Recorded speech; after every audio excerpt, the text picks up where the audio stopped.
बिस्मिल्लाहिर्रहमानिर्रहीम। अस्सलाम वालेकुम नाज़रीन, आप देख रहे हैं गुजरात न्यूज़। खबर शामिल करने से पहले गुजारिश है कि हमारे चैनल को सब्सक्राइब कर लें, वीडियो को लाइक करें ताकि हर नई आने वाली खबर बर वक्त आप तक पहुंच सके। नाज़रीन, एक अफसोसनाक खबर से आपको आगाह करने जा रहे हैं गुजरात के इलाका डिंगा से, जहां पर एक डॉक्टर को अंधाधुंध फायरिंग करके दिन दिहाड़े कत्ल कर दिया गया। और तफसीलात के मुताबिक सराय आलमगीर के नवाही गांव सादतपुर से ताल्लुक़ रखने वाले डॉक्टर नवीद आलम को डिंगा में डलियान चौक के मकाम पर दिन दिहाड़े फायरिंग करके कत्ल कर दिया गया।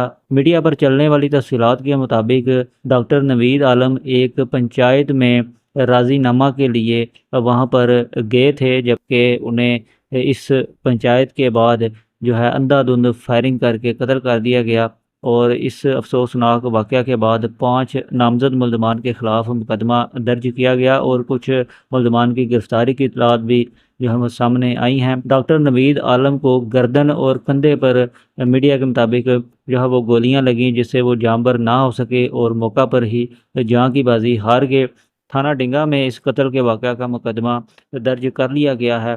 जैसे इस केस के बारे में कोई मज़ीद अपडेट हम तक पहुँचती हैं, जल्द आपके साथ शेयर करेंगे। अगली वीडियो तक के लिए दीजिए इजाज़त। अल्लाह हाफ़िज़।